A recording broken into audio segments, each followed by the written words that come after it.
mighty oak. Look at this beautiful specimen here in the woods. It's so wide and wonderful. There's creatures living underneath there. Longevity, protection. These trees are special through history.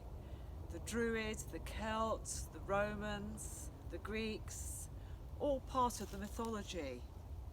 Zeus, Jupiter, Thor, they're all gods to do with lightning, rain and thunder.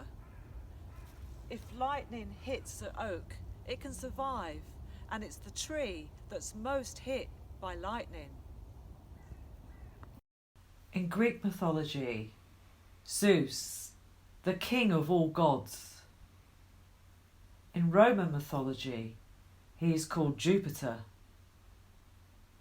In Norse mythology, Thor with his mighty hammer.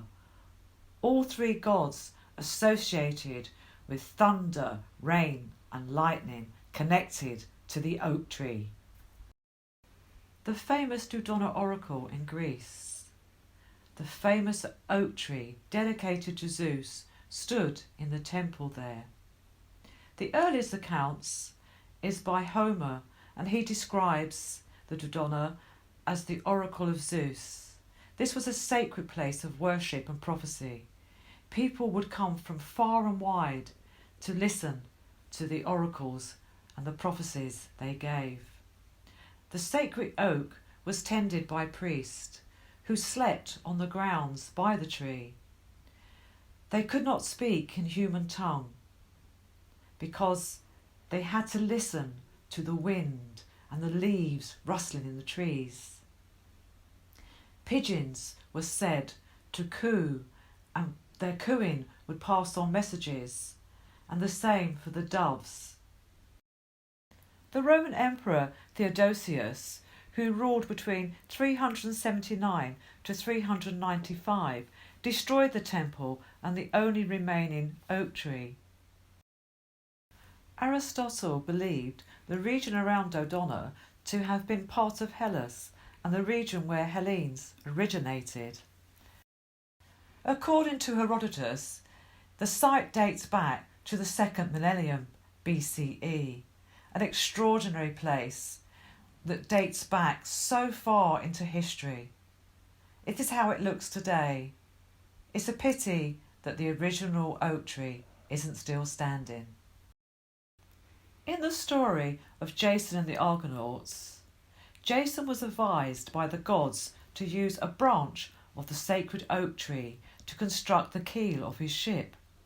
This, according to the gods, would make Jason's journey to retrieve the Golden Fleece much safer, as the keel would have the same prophetic powers as the wood from which it was made. Oak trees are really good at adapting to their surroundings. If they've got lots of light around them and space, they spread out their branches. But if they're in a deep, deep forest, they grow tall and thin to reach the light. They are great survivors. Oak trees have been here since the end of the last ice age, some 12,000 years ago. They can live for over 1,000 years and can grow 30 metres tall. Many oaks are rich in tannins, making them resistant to insect attack and fungi. The oak has male and female flowers on the same tree. Male flowers are on catkins and hang down. Female flowers are small and red and located on the short stalks. Catkins release pollen in April and May, and the red female flowers develop into acorns by autumn. The pollen is carried by the wind.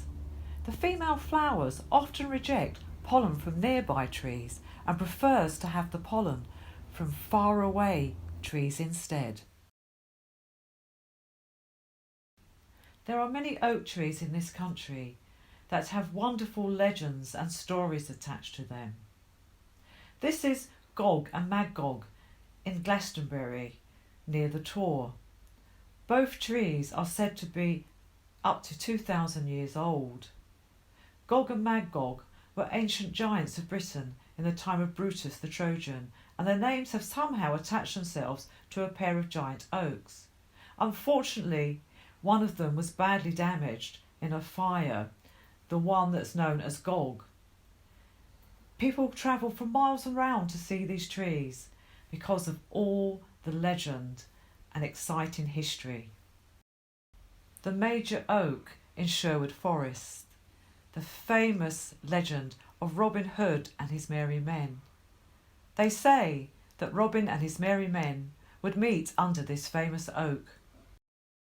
This is the Bowthorpe Oak in Manthorpe near Bourne, Lancashire, one of our oldest oak trees, a really beautiful specimen. The tree's circumference is 12.30 metres, so a very beautiful old impressive tree. Another well-known old oak tree is the Burnham Oak in Scotland. It is mentioned in that Scottish play that we don't say the title of by William Shakespeare, and it's also called by the same name.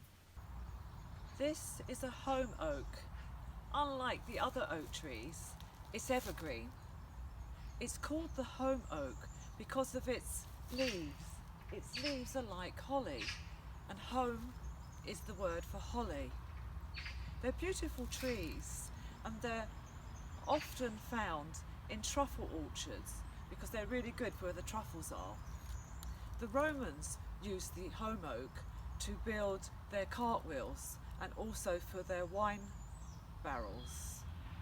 The Greeks liked them as well. The Greeks would make crowns out of them to honour people. The Holm Oak is native to the Mediterranean and was first introduced here in the 16th century. It does very well by the coast because it can tolerate salt spray from the sea. Unfortunately, it is prone to frost, which can damage its leaves. Jays love the acorns from this tree, but forget where they bury them, and they become the nice young saplings. It can grow to 20 metres, and it has a huge rounded crown, great for the wildlife. The catkins provide a source of pollen for bees and other insects. Oak trees are known biblically as the righteous trees and are mentioned throughout the Bible. Oak trees are used to make the wine barrels. The wood is used for so many things because it's so strong, hence it's known for protection. Have you ever wondered why the oak trees at Bradgate Park are known as the beheaded oaks or the topless oaks? In 1554, Lady Jane Grey, who grew up in Bradgate Park, was beheaded after being queen for just 9 days. The oak trees were cut back, just the tops were cut off, and became known as the topless oaks or the beheaded oaks. It's the living symbol of the tragic queen's ending. We cannot be sure, but we'd like to think this is why they were cut.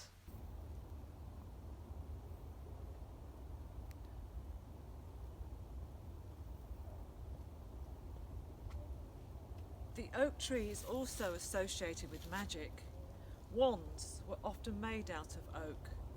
The knots that you find on these beautiful trees are known as snake eggs, and they were used for magic potions. This tree is just truly amazing.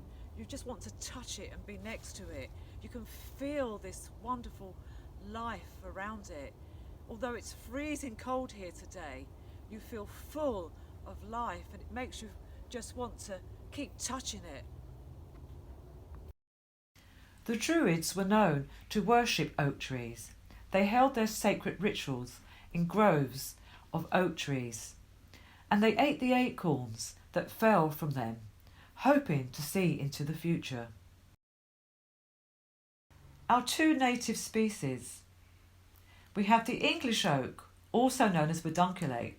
Because of its acorns, they have stalks known as peduncles. Then we have the Cecil oak, also known as the dormouse. This is probably because the pigs are fed on the acorns and the beech nuts of the tree. It also gets its name from the fact that its acorns have no stalks at all, known as a sessile. Our ancient ancestors believed the souls of the dead lived in the roots of the oak trees. The branches could connect to the heaven, while the roots, the underworld. In Greek mythology, the tree spirits known as the Dryads and the Hamadryads. The Dryads lived close to the trees, and the Hamadryads lived in the trees. The word Dryads derives from the Greek word for oak tree. The Dryads could shapeshift and change from trees into human form or other forms that they so desired.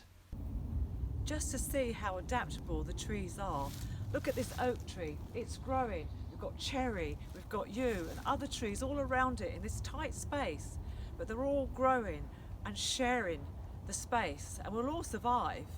And they're all different shapes, so wherever the oak tree establishes itself will determine the shape it's going to grow. The chained oak is an oak tree tied in chains near the village of Alton, Staffordshire. The tree is referred to as the Old Oak. The legend goes, on an autumn night, the Earl of Shrewsbury was returning to his home at Alton Towers when an old woman suddenly appeared in the road ahead of his horse and coach. The coach stopped to find why she was there, at which point the old woman begged for a coin. The Earl cruelly dismissed her, so the old woman stated that she would place a curse on him. The old woman told the Earl that for every branch on the old oak tree that fell, a member of the Earl's family would die. The Earl refused to listen and continued on his way. That same night, a violent storm caused a single branch from the old oak tree to break and fall. Later that evening, a member of the Earl's family suddenly died mysteriously. Now firmly believing the power of the curse, the Earl is said to have ordered his servants to chain every branch together to prevent other branches from falling. To this day, the oak tree remains chained up. The mighty oak. Isn't it fabulous here? These beautiful trees in the forest. I hope you've enjoyed this little journey of the oak. Also, just like the monkey puzzle tree, the yew tree, and the cedar tree that we've done, so much history, so much fun. Aren't they just wonderful?